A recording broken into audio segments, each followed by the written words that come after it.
Capítulo 11. Las preguntas que se me hacen, nos dijo un día G, a menudo se relacionan con textos o parábolas de los evangelios. A mi parecer, todavía no ha llegado para nosotros el momento de hablar de los evangelios. Esto requeriría mayor conocimiento. Pero de vez en cuando tomaremos ciertos textos de los evangelios como puntos de partida para nuestras conversaciones. De esta manera, ustedes llegarán a leerlos como es debido y sobre todo a comprender que generalmente faltan los puntos más esenciales en todos los textos conocidos por nosotros. Tomemos para comenzar el texto bien conocido sobre la semilla que tiene que morir para nacer. Si el grano de trigo no cae en la tierra y muere, queda solo, pero si muere, lleva mucho fruto. San Juan 12:24. Este texto tiene múltiples significaciones y volveremos a él a menudo, pero ante todo es indispensable reconocer que el principio que contiene se aplica cabalmente al hombre. Hay un libro de aforismos que nunca ha sido publicado y que probablemente no lo será jamás, ya que he hablado de él cuando nos preguntábamos sobre el sentido del saber, y el aforismo que les he citado ha sido extraído de él.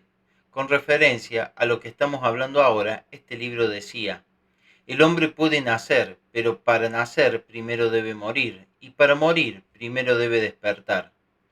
En otra parte, este mismo libro dice: cuando el hombre despierta, puede morir; cuando muere, puede nacer. Debemos comprender lo que esto significa. Despertar, morir, nacer. Estas son tres etapas sucesivas. Si estudian los evangelios con atención, verán que se trata a menudo sobre la posibilidad de nacer, pero los textos no hablan menos de la necesidad de morir, y también muy a menudo de la necesidad de despertar. Velad, porque no conocéis ni el día ni la hora. Pero estas tres posibilidades, despertar o no dormir, morir y nacer, no se ponen en relación una con otra. Sin embargo, toda la cuestión está allí. Si un hombre muere sin haber despertado, no puede nacer. Si un hombre nace sin haber muerto, puede devenir en una cosa inmortal. Así, el hecho de no haber muerto impide que el hombre nazca, y el hecho de no haber despertado le impide morir, y de haber nacido antes de morir, este hecho le impedirá ser. Ya hemos hablado lo suficiente del significado del nacimiento. Nacer no es sino otra palabra para designar el comienzo de un nuevo crecimiento de la esencia, el comienzo de la formación de la individualidad, el comienzo de la aparición de un yo indivisible. Pero para ser capaz de alcanzarlo, o al menos de entrar en este camino, el hombre debe morir. Esto quiere decir que debe librarse de una multitud de pequeños apegos y de identificaciones que lo mantienen en la situación en que se encuentra actualmente. En su vida tiene apego por todo, está apegado a su imaginación, apegado a su estupidez, apegado aún a sus sufrimientos, y quizás a sufrimientos más aún que a cualquier otra cosa. Debe librarse de este apego. El apego a las cosas, la identificación con las cosas, mantienen vivientes en el hombre un millar de yoes inútiles. Estos yoes deben morir para que el gran yo pueda nacer. Pero ¿cómo se puede hacerlos morir? No quieren morir. Es aquí donde la posibilidad de despertar viene en nuestra ayuda. Despertar significa darse cuenta de su propia nulidad, es decir, darse cuenta de su propia mecanicidad, completa y absoluta, y de su propia impotencia, no menos completa ni menos absoluta. Pero no basta comprenderlo filosóficamente con palabras, hay que comprenderlo con hechos sencillos, claros, concretos, con hechos que nos conciernen. Cuando un hombre comienza a conocerse un poco, ve en sí mismo muchas cosas que no pueden dejar de horrorizarlo. En tanto que un hombre no se horrorice, no sabrá nada sobre sí mismo. Un hombre ha visto en sí mismo algo que lo horroriza, decide deshacerse de esto, eliminarlo, acabar con ello. Sin embargo, siente que a pesar de sus esfuerzos, no puede hacerlo, que todo permanece como antes. Entonces verá su impotencia, su miseria y su nulidad. O también, cuando comience a conocerse a sí mismo, un hombre ve que no posee nada, es decir, que todo lo que él consideraba como suyo, sus ideas, sus pensamientos, sus convicciones, sus hábitos, aún sus defectos y sus vicios, nada de todo esto le pertenece. Todo ha sido tomado de cualquier parte, todo ha sido copiado tal cual es. El hombre que siente esto puede sentir su nulidad. Al sentir su nulidad, no por un segundo ni por un momento, sino constantemente, un hombre se verá tal cual es en realidad y no lo olvidará jamás. Esta conciencia continua de su nulidad y de su miseria finalmente le dará el valor para morir, es decir, para morir no simplemente en su mente o en teoría, sino morir de hecho y renunciar positivamente y para siempre a todos estos aspectos de sí mismo que no ofrecen ninguna utilidad desde el punto de vista de su crecimiento interior, o que se le oponen. Estos aspectos son ante todo su falso yo, y luego todas sus ideas fantásticas sobre su individualidad, su voluntad, su conciencia, su capacidad de hacer, sus poderes, su iniciativa, sus capacidades de decisión, y así sucesivamente. Mas para llegar un día a ser capaz de ver una cosa todo el tiempo, hay que verlo primero una vez, aunque sea por un segundo. Todos los nuevos poderes, todas las capacidades de realización vienen de una sola y misma manera. Al comienzo se trata solo de raras vislumbres que no duran sino un instante.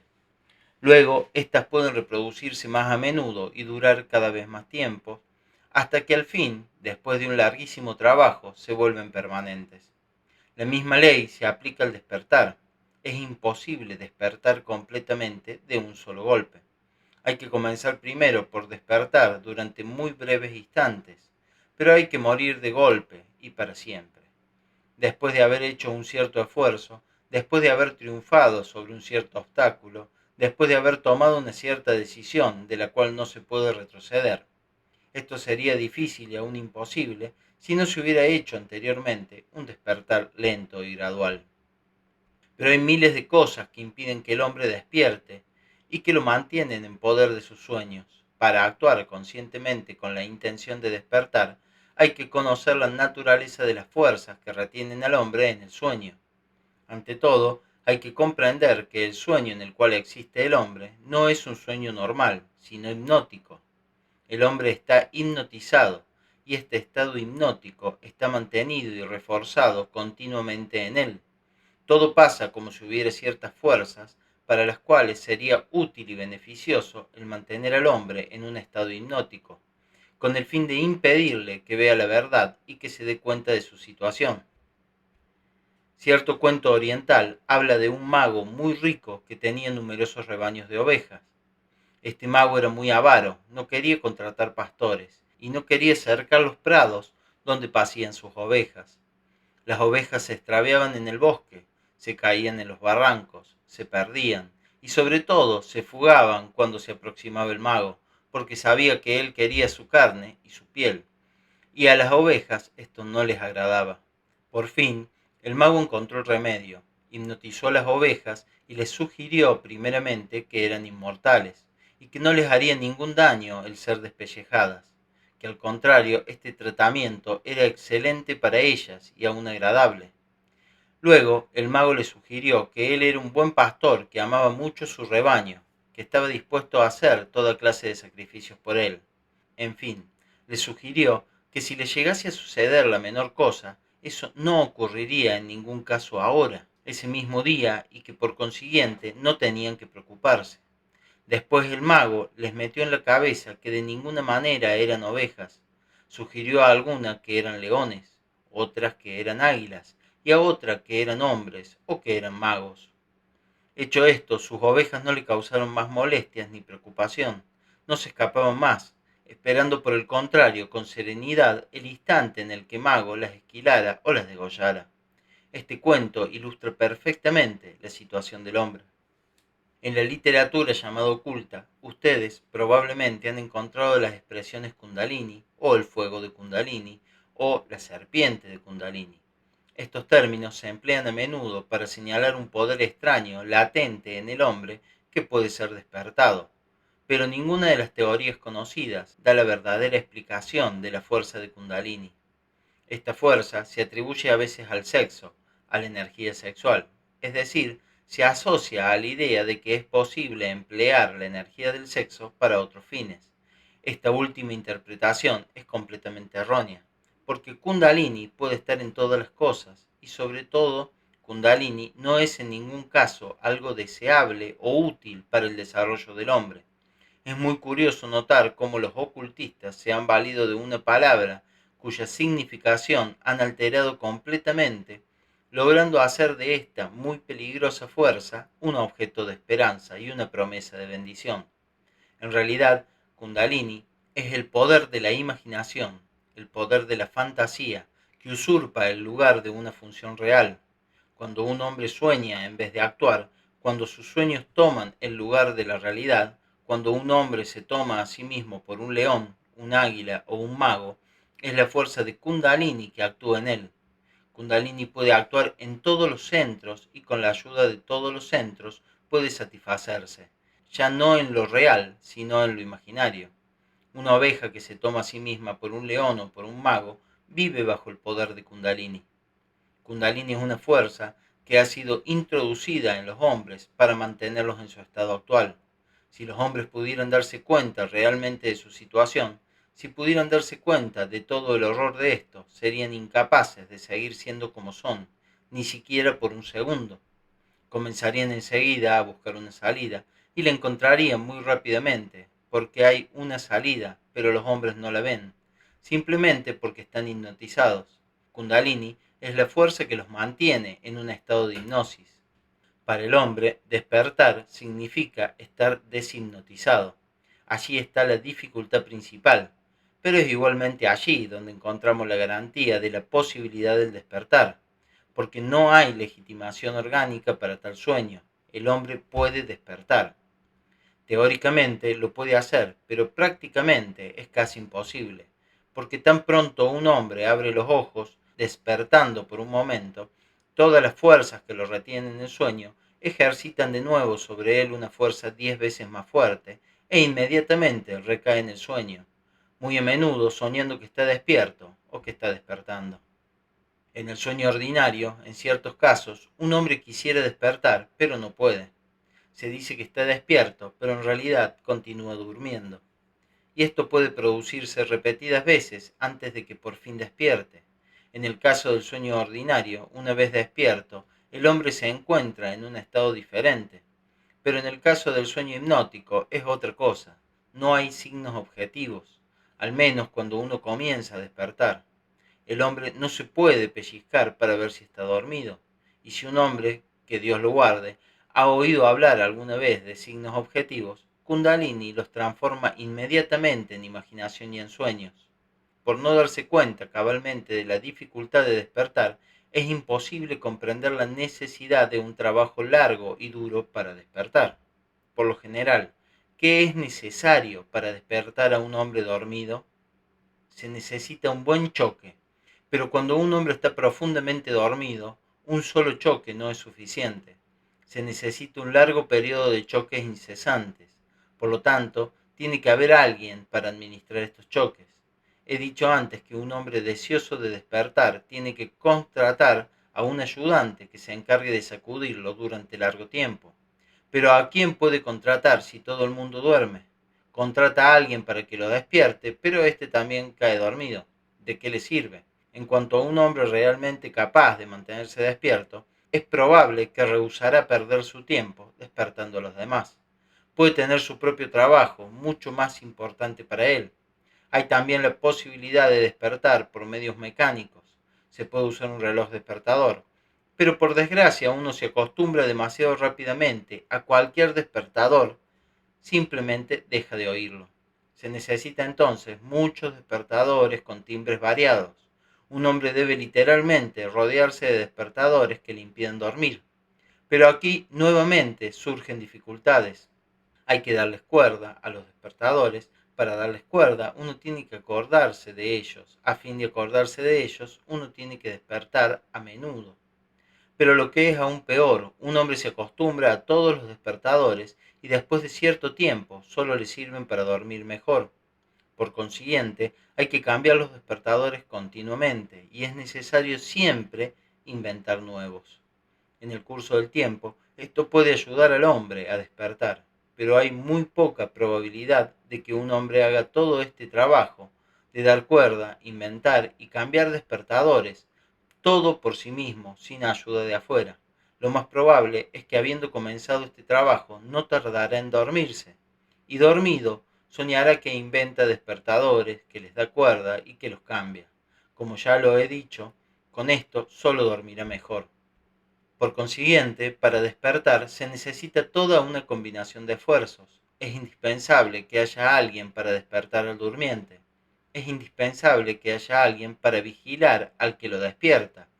Hay que tener despertadores y también hay que inventar constantemente nuevos despertadores. Pero para llevar a cabo este propósito y obtener resultados, cierto número de personas deben trabajar en conjunto. Un hombre solo no puede hacer nada. Antes que nada, necesita ayuda. Pero un hombre solo no puede contar con ayuda. Aquellos que son capaces de ayudar valorizan su tiempo en un precio muy alto. Naturalmente prefieren ayudar, digamos, a 20 o 30 personas que quieren despertar, más bien que a una sola. Además, como ya lo he dicho, un hombre puede enseñar fácilmente sobre su despertar, tomando por despertar lo que es simplemente un nuevo sueño. Si varias personas deciden luchar juntas contra el sueño, se despertarán mutuamente.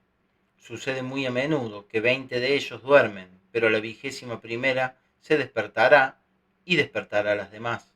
Lo mismo pasa con los despertadores. Un hombre inventa un despertador, un segundo inventa otro. Después podrán hacer un intercambio, entre sí de gran ayuda, y sin esta mutua ayuda nadie puede lograr nada. Por lo tanto, un hombre que quiere despertar tiene que buscar otras personas que también quieran despertar, a fin de trabajar con ellas. Esto, sin embargo, es más fácil decirlo que hacerlo, porque poner en marcha tal trabajo y organizarlo requiere un conocimiento que un hombre ordinario no posee.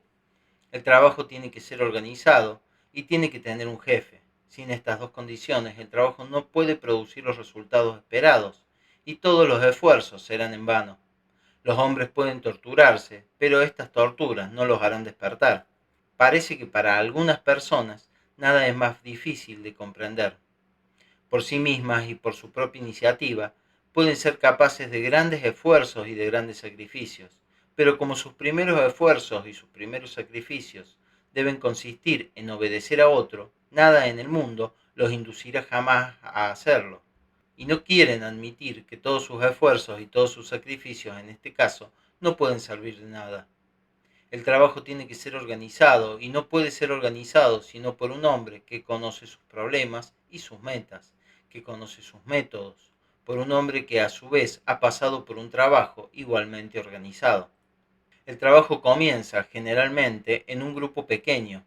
Este grupo, por lo general, está conectado con toda una serie de grupos análogos de diferentes niveles, cuyo conjunto constituye lo que se puede llamar una escuela preparatoria. La primera característica de los grupos, su rasgo más esencial, es que no se constituyen según el deseo y las preferencias de sus miembros. Los grupos son constituidos por el maestro, quien desde el punto de vista de sus metas selecciona los tipos de hombres capaces de ser útiles unos a otros. Ningún trabajo de grupo es posible sin un maestro. El trabajo de grupo con un mal maestro solo puede producir resultados negativos. La segunda característica importante del trabajo de grupos es que estos pueden estar conectados con alguna meta de la cual los que comienzan el trabajo no tienen la menor idea y que no se les puede explicar hasta que ellos comprendan la esencia y los principios del trabajo y todas las ideas conectadas con él. Pero esta meta hacia la cual van y a la que sirven sin conocerla es el principio de equilibrio sin el cual su propio trabajo no podría existir. La primera tarea es comprender esta meta, es decir, la meta del maestro.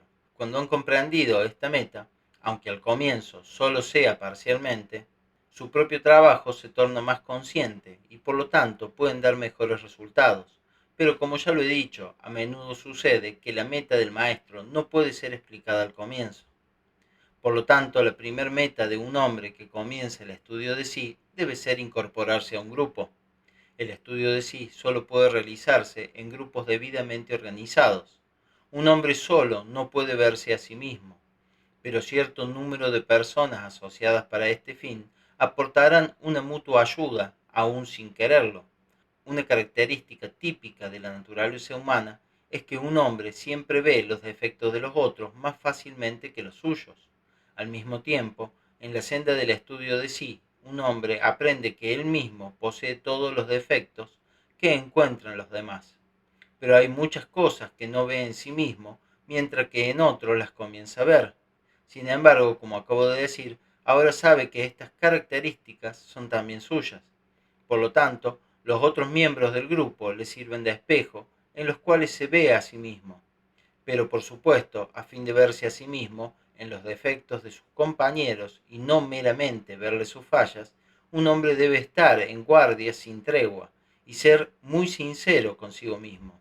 Debe recordar que no es uno, que una parte de sí mismo es el hombre que quiere despertar y que la otra parte, Ivanov, Petrov o Sakharov, no tienen deseo alguno de despertar, y que tiene que ser despertada a la fuerza. Usualmente, un grupo es un pacto concertado entre los yoes de cierto número de personas para emprender juntos la lucha contra los Ivanov, Petrov y Sakharov, es decir, contra sus falsas personalidades. Tomemos a Petrov. Petrov consiste en dos partes, yo y Petrov, pero yo carece de fuerzas frente a Petrov. Petrov es el amo. Supongamos que hay 20 personas, 20 yoes comienzan entonces a luchar contra un solo Petrov. Ahora ellas se pueden mostrar más fuertes que él. En todo caso, pueden malograrle su sueño, impedirle dormir tan tranquilamente como antes, y así la meta se alcanza. Además, en el trabajo del estudio de sí, cada uno comienza a acumular todo un material que resulta de las observaciones de sí mismo.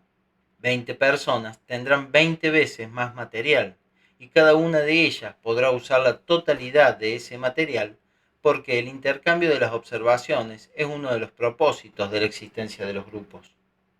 Cuando se está organizando un grupo, se les imponen ciertas condiciones a todos sus miembros. Además, se prevén condiciones especiales para cada uno. Las condiciones generales impuestas al comienzo del trabajo son habitualmente de este tipo. Primero, se les explicará a todos los miembros del grupo que tienen que mantener secreto todo cuanto oyen y aprenden en el grupo, y no solamente mientras sean miembros, sino de una vez por todas y para siempre. Esta es una condición indispensable, cuyo principio debe ser asimilado desde el comienzo del mismo. En otras palabras, deben comprender que en esto no hay la menor tentativa de hacer un secreto de lo que no es esencialmente un secreto, ni la intención deliberada de privarlos del derecho de intercambiar ideas con sus allegados o con sus amigos.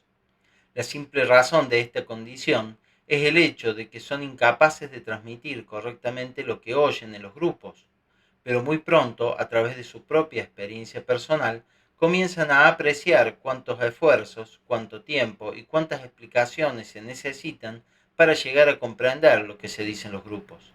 Se vuelve claro para ellos entonces que son incapaces de dar a sus amigos una idea justa de lo que ellos mismos han aprendido. Al mismo tiempo, comienzan a comprender que al dar a sus amigos ideas equivocadas, les cortan para siempre toda posibilidad de acercamiento al trabajo o de poder comprender algo, sin considerar el hecho de que de este modo van creando para ellos mismos toda clase de dificultades y de sinsabores para el futuro. Si a pesar de esta advertencia un hombre trata de transmitir a sus amigos lo que se ha hablado en los grupos, muy pronto se convencerá de que las tentativas en esta dirección dan resultados enteramente inesperados e indeseables. O bien, las personas comienzan a discutir con él y sin querer escucharle tratan de imponerle sus propias teorías, o bien interpretan mal todo cuanto les dice, atribuyendo un sentido completamente diferente a todo lo que oyen decir. Viendo esto y comprendiendo la inutilidad de tales tentativas, un hombre comienza a ver la legitimidad de esta condición. Además hay otra razón, no menos importante. Es muy difícil para un hombre guardar silencio acerca de las cosas que le interesan. Le gustaría hablar de ellas a todos aquellos con quienes suele compartir sus pensamientos. Como él dice, este es el más mecánico de todos los deseos, y en este caso el silencio es la forma de abstinencia más difícil. Por el contrario, Si un hombre comprende esta regla, o al menos la sigue, constituirá para él el mejor de los ejercicios para el recuerdo de sí y para el desarrollo de la voluntad. Solo un hombre capaz de guardar silencio cuando es necesario puede ser su propio amo. Para muchas personas, especialmente para aquellas que acostumbran a considerarse como serias y sensatas, o como reservadas, amantes sobre todo de la soledad y de la reflexión, les es muy difícil reconocer que una de sus características principales es el parloteo. Por esta razón, esta exigencia es especialmente importante. Si un hombre se acuerda de esto y se compromete a conformarse a ello, descubrirá numerosos aspectos de sí mismo que nunca había notado antes. Además, se les exige a los miembros de cada grupo decir a su maestro toda la verdad. Esto también debe ser comprendido claramente. La gente no se da cuenta del lugar inmenso que ocupa la mentira en su vida, al menos la supresión de la verdad. Todos son incapaces de ser sinceros tanto consigo mismo como con los demás. Ni siquiera comprenden que aprender a ser sinceros cuando esto es necesario es una de las cosas más difíciles del mundo. Imaginan que decir o no decir la verdad, ser o no ser sinceros, depende de ellos.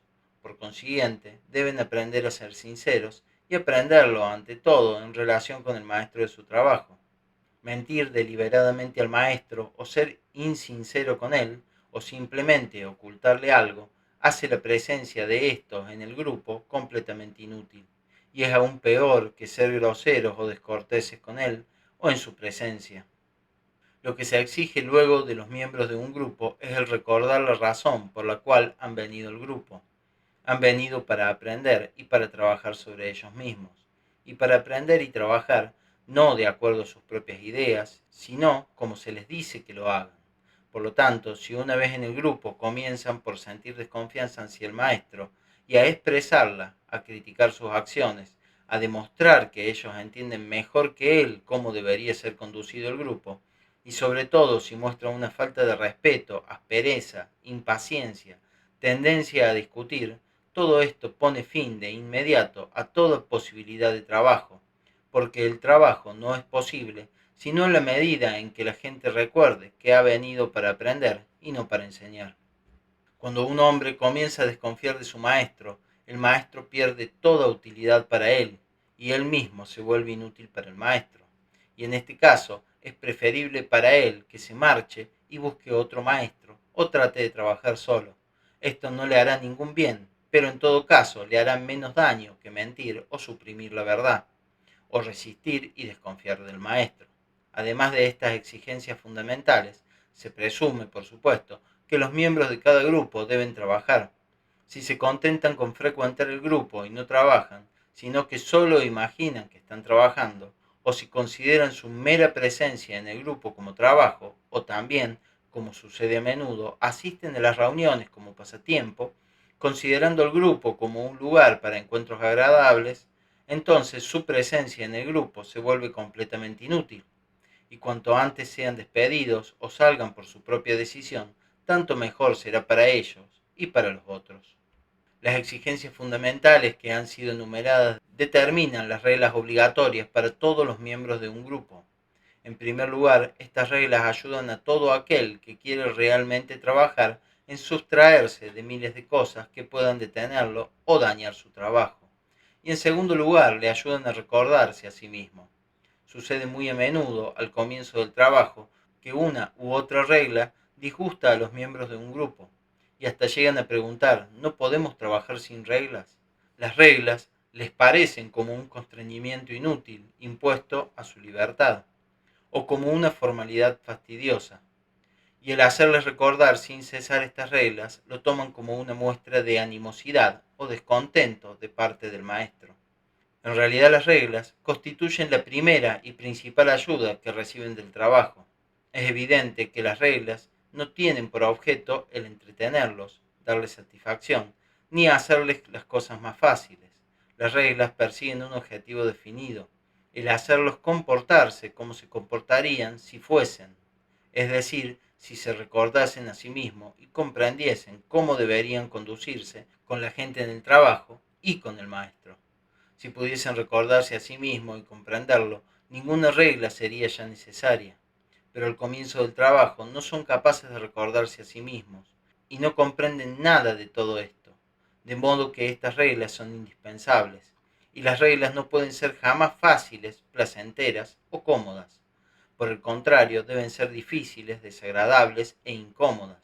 De otro modo, no responderían a su propósito. Las reglas son los relojes despertadores que sacan al durmiente de su sueño, pero éste, abriendo los ojos por un segundo, se indigna cuando oye sonar el reloj y pregunta: ¿no puede uno despertar sin todos estos despertadores? Al lado de estas reglas generales, hay ciertas condiciones particulares que también se le imponen a cada persona. Se relaciona generalmente con su defecto o rasgo principal, pero aquí hay que dar unas explicaciones. El carácter de todo hombre presenta un cierto rasgo que le es central, comparable a un eje alrededor del cual gira toda su falsa personalidad.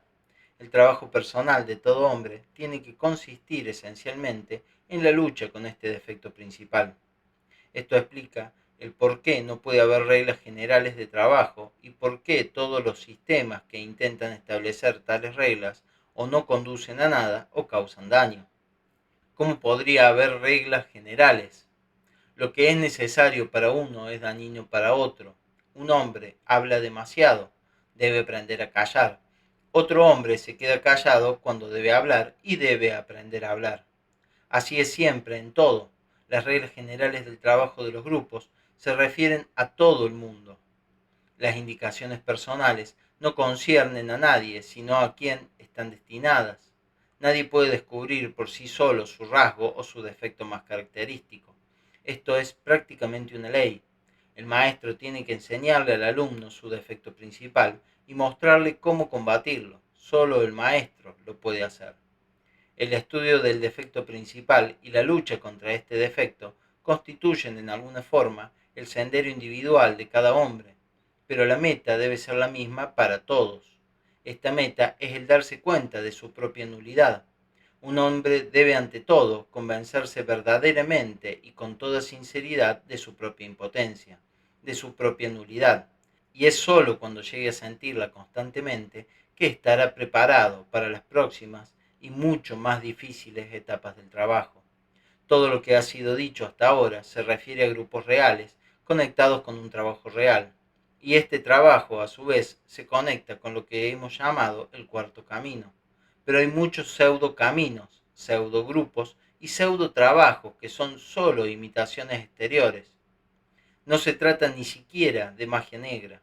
Se me ha preguntado con frecuencia en qué consistía la magia negra, y he contestado que no hay magia roja, ni verde, ni amarilla. Hay la mecanicidad, es decir, lo que sucede, y hay el hacer. Hacer es magia, y no hay sino una clase de hacer. No puede haber dos clases, pero puede haber una falsificación de ello, una imitación exterior de las apariencias del hacer, que no pueden dar ningún resultado objetivo, pero sí puede engañar a la gente ingenua y suscitar en ellos fe, infatuación, entusiasmo y aún fanatismo. Es por eso que en el trabajo verdadero, es decir, en el verdadero hacer, ninguna infatuación es ya posible. Lo que ustedes llaman magia negra está basada en la infatuación y en la posibilidad de jugar con las debilidades humanas. La magia negra no significa de manera alguna magia del mal. Les he dicho ya anteriormente que nadie jamás hace nada por amor al mal o en interés del mal. Cada cual hace siempre todo en interés del bien, tal como lo comprende. De la misma manera, es totalmente equivocado afirmar que la magia negra es necesariamente egoísta, que en la magia negra un hombre forzosamente persigue provecho para sí mismo. Nada es más falso. La magia negra puede ser muy altruista, puede perseguir el bien de la humanidad, puede proponerse salvar a la humanidad de males reales o imaginarios. No, lo que merece el hombre de magia negra siempre tiene un carácter definido. Este carácter es la tendencia a utilizar a la gente para alguna meta, aún la mejor, sin su consentimiento y su comprensión, ya sea suscitando en ella fe e infatuación, ya sea actuando sobre ella por medio del temor. Pero en conexión con esto hay que tener presente que un mago negro, sea bueno o malo, necesariamente ha pasado por una escuela, ha aprendido algo, ha oído hablar de algo, sabe algo. Simplemente es un hombre semieducado que bien o ha sido expulsado de una escuela o la abandonó por sí mismo, habiendo decidido que ya sabía lo suficiente, que se negaba a quedarse más tiempo bajo tutela y que podía trabajar independientemente y aún dirigir el trabajo de otros. Todo trabajo de esta clase solo puede producir resultados subjetivos, es decir, solo puede engañar más y favorecer el sueño en lugar de disminuirlo. Sin embargo, se puede aprender ciertas cosas de un mago negro, por malo que sea. Hasta puede sucederle que por accidente diga la verdad. Por eso digo que hay muchas cosas peores que la magia negra. Por ejemplo, toda clase de sociedades espiritistas, teosóficas y otros grupos ocultistas. Sus maestros no solamente nunca han estado en una escuela, sino que tampoco se han encontrado jamás con nadie que haya tenido contacto con una escuela. Su trabajo consiste simplemente en parodias, pero un trabajo imitativo de esta clase produce una gran satisfacción de sí.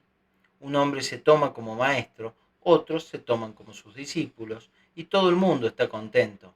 Ninguna constatación de la propia nulidad puede obtenerse de esta manera, y si alguno afirma que ha llegado a este resultado, solo se engaña o se equivoca, si no se trata de pura mentira. Por el contrario, lejos de darse cuenta de su propia nulidad, los miembros de tales círculos constatan su propia importancia e inflan su falsa personalidad.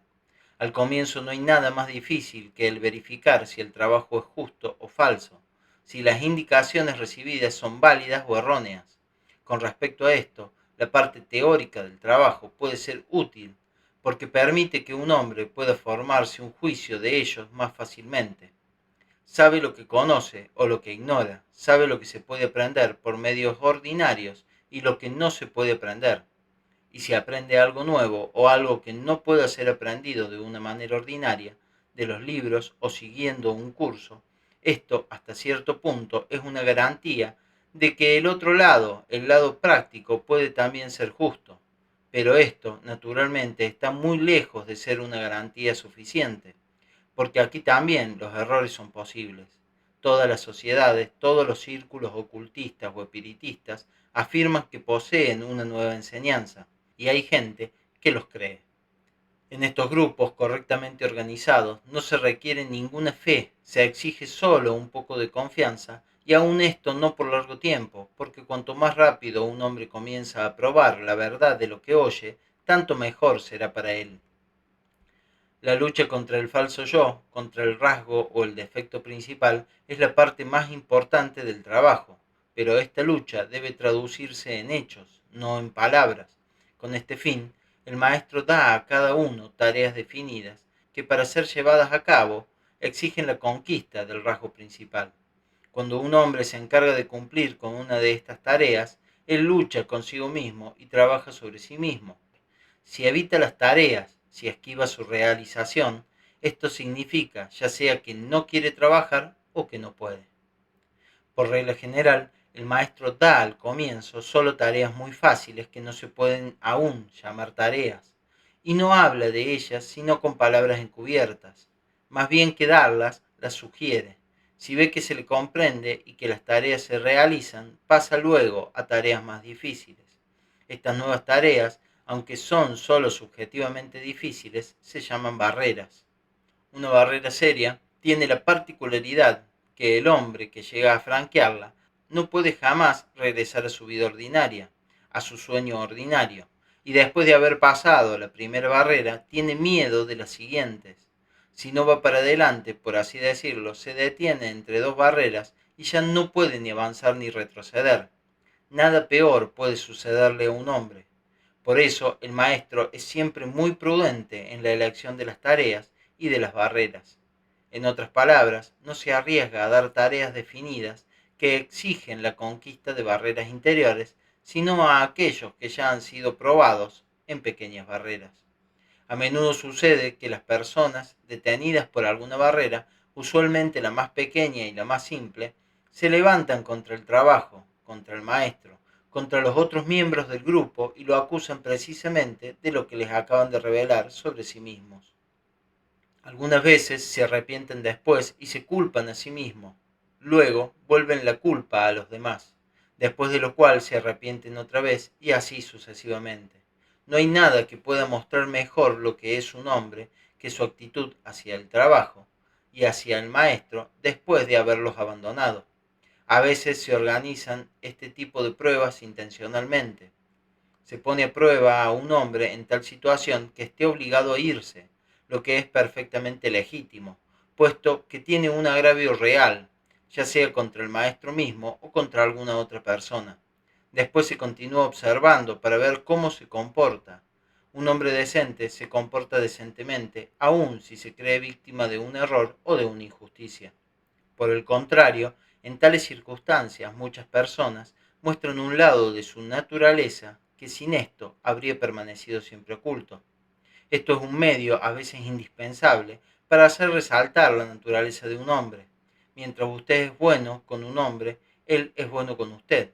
Pero, ¿qué sucederá si usted lo araña un poco? Por lo demás, esto no es lo esencial. Lo que es de capital importancia es la actitud personal de tal hombre, su propia evolución de las ideas que recibe o ha recibido, y el hecho de que conservará o perderá esta evaluación.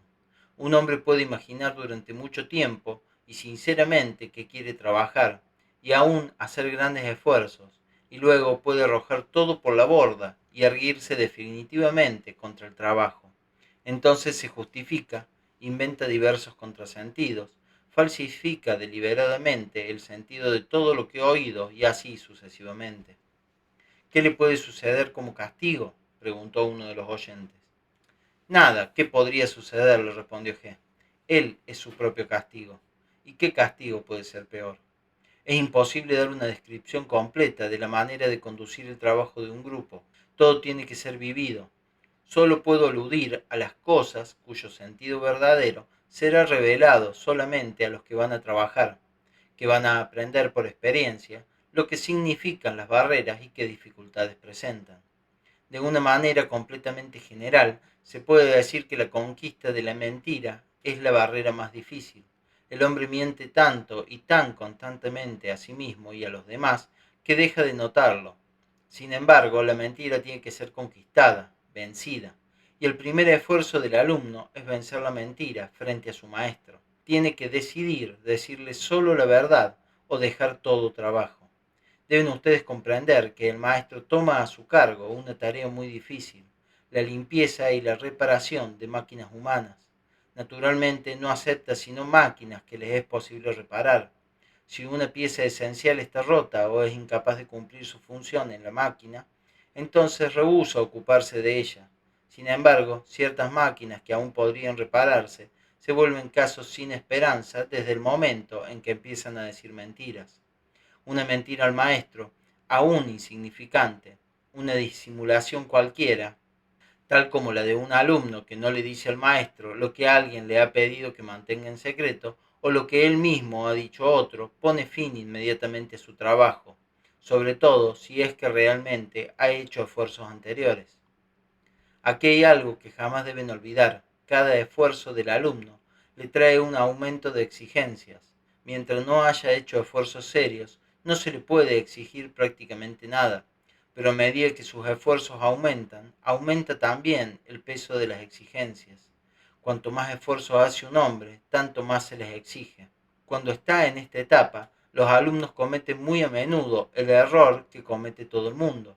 Creen que sus esfuerzos anteriores, sus méritos precedentes, les dan privilegios, por así decirlo, que disminuyen lo que se puede exigir de ellos y que constituyen para ellos cierta clase de excusas, en el caso de que no trabajen o aún de que luego cometan faltas.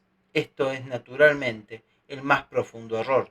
Nada de lo que un hombre hizo ayer puede servirle de excusa hoy. Es todo lo contrario. Si un hombre no ha hecho nada ayer, no se le puede pedir nada hoy. Si ha hecho algo ayer, eso significa que hoy se le puede pedir más. Por cierto que esto no significa que es mejor no hacer nada. El que no hace nada, nada recibe. Como ya lo he dicho, una de las primeras exigencias es la sinceridad, pero hay diferentes clases de sinceridad. Hay la sinceridad inteligente y la sinceridad estúpida, exactamente como existe la disimulación inteligente y la disimulación estúpida. La sinceridad estúpida y la disimulación estúpida son igualmente mecánicas.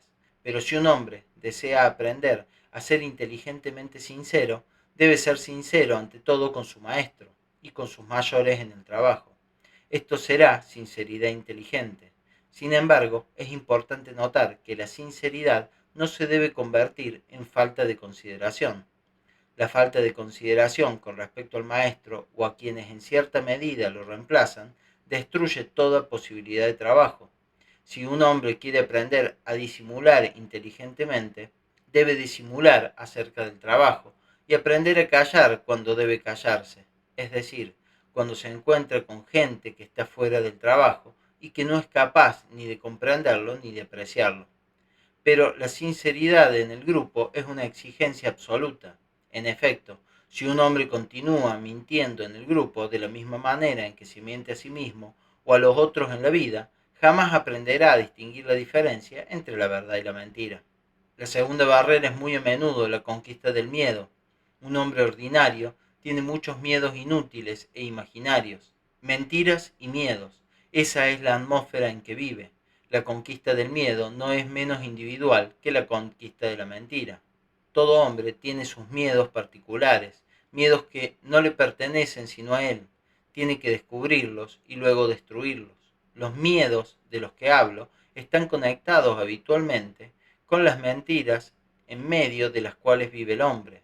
Ustedes deben comprender que estos miedos nada tienen en común con el miedo a las arañas, a los ratones, a la oscuridad o con miedos nerviosos inexplicables. La lucha contra las mentiras en uno mismo y la lucha contra los miedos constituyen el primer trabajo positivo que un hombre tiene que hacer. Hay que convencerse, en general, de que los esfuerzos positivos y aun los sacrificios que se hacen en el trabajo no justifican ni excusan de ninguna manera los errores que puedan cometerse luego. Al contrario, lo que es perdonable en un hombre que nunca ha hecho esfuerzos y que nunca ha sacrificado nada, no es perdonable en otro que ya ha hecho grandes sacrificios. Esto parece injusto, pero uno tiene que comprender esta ley. Se abre una cuenta, por así decirlo, para cada hombre. Se anotan sus esfuerzos y sacrificios en una página del gran libro y sus errores y fechorías sobre la otra. Lo que está escrito en el lado positivo no puede jamás compensar lo que está escrito en el lado negativo. Lo que está inscrito en el lado negativo solo puede ser borrado por la verdad, o sea, por una confesión ferviente y total a sí mismo y a los otros, sobre todo al maestro. Si un hombre ve su falta, pero continúa buscando justificaciones, esta falta, aunque pequeña, puede destruir el resultado de años enteros de trabajo y de esfuerzos.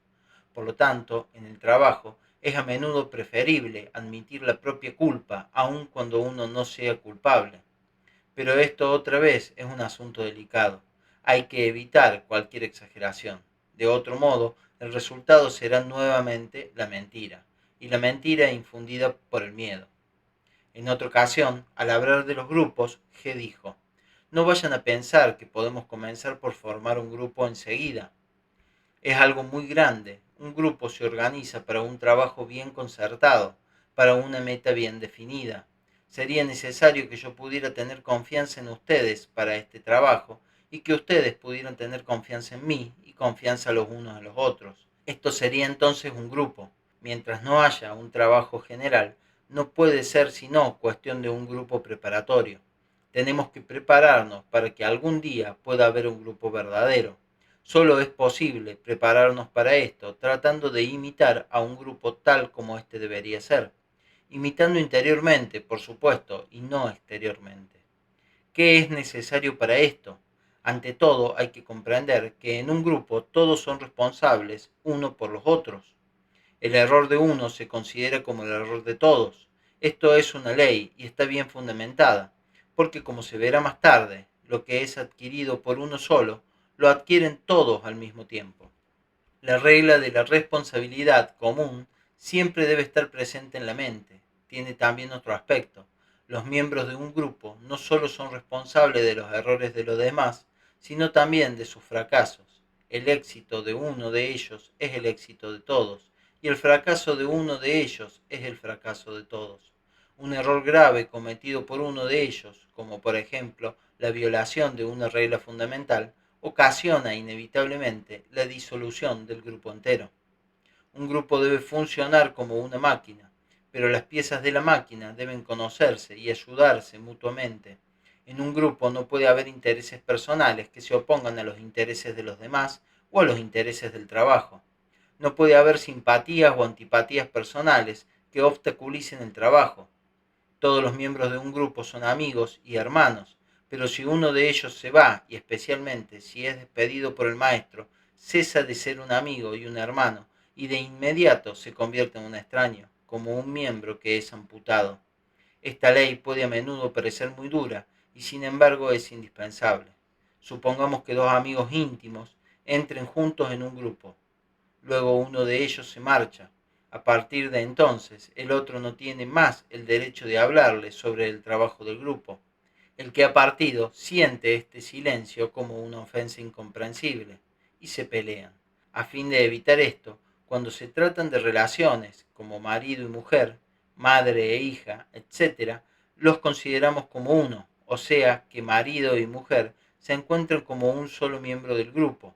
Por lo tanto, si uno de los dos no puede continuar con el trabajo y se va, el otro es considerado como culpable y también tiene que irse. Además, deben recordar que yo no puedo ayudarlos sino en la medida en que ustedes me ayuden, y su ayuda, sobre todo al comienzo, será computada no según sus resultados efectivos, los que casi ciertamente serán nulos, sino según el número y la importancia de sus esfuerzos. Después de esto, G pasó a las tareas individuales y a la definición de nuestros defectos principales. Entonces nos dio varias tareas bien definidas con las que el trabajo de nuestro grupo comenzó. Más tarde, en 1917, cuando estábamos en el Cáucaso, G agregó varias observaciones interesantes sobre los principios generales de la formación de grupos. Pienso que debo notarlas aquí. Ustedes toman todo de una manera demasiado teórica, dijo. Ahora ya deberían saber más. La existencia de grupos en sí mismo no confiere ventajas particulares y no hay ningún mérito especial en formar parte de un grupo. La ventaja o la utilidad de los grupos depende de sus resultados. El trabajo de cada uno puede realizarse en tres direcciones. Un hombre puede serle útil al trabajo, puede serme útil a mí y puede ser útil a sí mismo. Naturalmente, lo ideal sería que el trabajo de un hombre produjera resultados en esas tres direcciones a la vez. Pero si falta una de ellas, las otras dos pueden subsistir. Por ejemplo, si un hombre me es útil, por este simple hecho le es igualmente útil al trabajo. O bien, si le es útil al trabajo, por este simple hecho, me es igualmente útil. Pero en el caso de que este hombre fuese útil al trabajo y me fuese útil sin ser capaz de ser útil a sí mismo, esta situación sería la peor porque no podría durar. En efecto, si un hombre no toma nada para sí mismo y no cambia y se queda tal cual era antes, el hecho de que por casualidad haya sido útil durante cierto tiempo no le es acreditado, y lo que es más importante, pronto deja de ser útil. El trabajo crece y cambia. Si un hombre él mismo no crece o no cambia, no puede mantener contacto con el trabajo. El trabajo lo deja atrás y el mismo hecho de que haya podido ser útil puede entonces comenzar a serle dañino. Regresé a San Petersburgo durante el verano de 1916, poco después de que nuestro grupo o grupos preparatorios se habían formado. G nos habló de esfuerzos correspondientes a las tareas que nos había asignado. Tienen que comprender, dijo, que los esfuerzos ordinarios no cuentan, solo cuentan los superesfuerzos. Y siempre y en todas las cosas es así. Para aquellos que no quieren hacer superesfuerzos, sería mejor que abandonaran todo y cuidaran de su salud. ¿No pueden ser peligrosos los superesfuerzos?, preguntó uno de los oyentes, que era particularmente cuidadoso con su salud. Por supuesto que pueden serlo, dijo G. Pero es preferible morir haciendo un esfuerzo para despertar que vivir en sueño. Esta es una razón. Por otra parte, no es tan fácil morir de esfuerzos. Ustedes tienen mucho más fuerza de lo que piensan, pero nunca la usan. Con respecto a esto, tienen que comprender un aspecto de la constitución de la máquina humana. En la máquina humana desempeña un papel muy importante cierta clase de acumulador. Hay dos pequeños acumuladores al lado de cada centro, y cada uno de ellos contiene la sustancia particular que necesita para el trabajo del centro dado. Además, hay en el organismo un gran acumulador que alimenta a los pequeños. Los acumuladores pequeños están conectados entre sí y cada uno de ellos está conectado con el centro más próximo, lo mismo que con el gran acumulador. G dibujó un diagrama general de la máquina humana y señaló la posición del gran acumulador y de los pequeños, así como de sus conexiones. Ver figura 42. Los acumuladores trabajan de la siguiente manera, dijo. Supongamos que un hombre está trabajando, por ejemplo, lee un libro difícil y se esfuerza por comprenderlo. En este caso, varios rollos giran en el aparato intelectual localizado en su cabeza. O bien, supongamos que está subiendo una montaña y poco a poco es vencido por la fatiga. En este caso, los rollos que giran son los del centro motor. El centro intelectual, en nuestro primer ejemplo, y el centro motor, en el segundo, extraen de los pequeños acumuladores la energía necesaria para su trabajo. Cuando un acumulador está casi vacío, el hombre se siente cansado. Quisiera detenerse, sentarse si está caminando o pensar en otra cosa si es que está resolviendo un problema difícil. Pero de una manera completamente inesperada siente una afluencia de nuevas fuerzas y nuevamente es capaz de caminar o de trabajar. Esto significa que el centro fatigado se ha conectado con el segundo acumulador, del cual extrae su nueva energía. Entretanto, el primer acumulador se está recargando de energía sacada del gran acumulador. El trabajo del centro recomienza. El hombre sigue caminando o trabajando. Algunas veces se requiere un corto descanso para asegurar esta conexión, otras veces un choque o un esfuerzo. En ambos casos el trabajo continúa, pero después de cierto tiempo la reserva de energía del segundo acumulador también se agota. Entonces el hombre se siente nuevamente cansado. Una vez más, un choque exterior o un instante de reposo o un cigarrillo o un esfuerzo y el contacto se restablece con el primer acumulador. Pero puede suceder fácilmente que el centro haya agotado tan rápidamente la energía del segundo acumulador que el primero no haya tenido tiempo de recargarse a expensas del gran acumulador y que solo haya tomado la mitad de la energía que es capaz de contener. Solo se ha llenado hasta la mitad. Al haberse reconectado con el primer acumulador, el centro comienza a extraer energía de él, mientras el segundo se conecta con el gran acumulador para extraer a su vez energía de este. Pero esta vez, al no estar lleno el primer acumulador, sino a medias, el centro le agota su energía muy rápidamente. Y durante este tiempo, el segundo acumulador no ha logrado llenarse sino en una cuarta parte. El centro se conecta con él, le vacía rápidamente toda su energía y una vez más se pone en contacto con el primer acumulador y así sucesivamente. Después de cierto tiempo, el organismo llega a un estado tal que no le queda a ninguno de los pequeños acumuladores ni una sola gota de energía en reserva. Esta vez el hombre se siente realmente cansado, no se puede tener más sobre sus pies, se cae de sueño, o bien su organismo está afectado con dolores de cabeza, palpitaciones, etc. En una palabra, se siente enfermo. Entonces, súbitamente, después de haber descansado un poco, o bien después de un choque o de un esfuerzo, le viene una nueva afluencia de energía, y el hombre es una vez más capaz de pensar, caminar o trabajar. Esto significa que ahora el centro se ha conectado directamente con el gran acumulador, que contiene una cantidad enorme de energía. Puesto en contacto con el gran acumulador, el hombre es capaz de realizar verdaderos milagros. Pero por supuesto, si los rollos continúan girando y si la energía extraída de los alimentos, del aire y de las impresiones continúa gastándose más rápidamente de lo que se reconstituye, entonces llega un momento en que el gran acumulador mismo ha sido vaciado de toda su energía y el organismo muere. Pero esto sucede muy raras veces. Usualmente el organismo reacciona de antemano y cesa automáticamente de funcionar. Para que un organismo muera de agotamiento se necesitan condiciones especiales. En condiciones normales, un hombre caerá en sueño o se desmayará. O bien se desarrollará en él alguna complicación interna que impedirá al organismo continuar agotándose, mucho antes de un peligro real.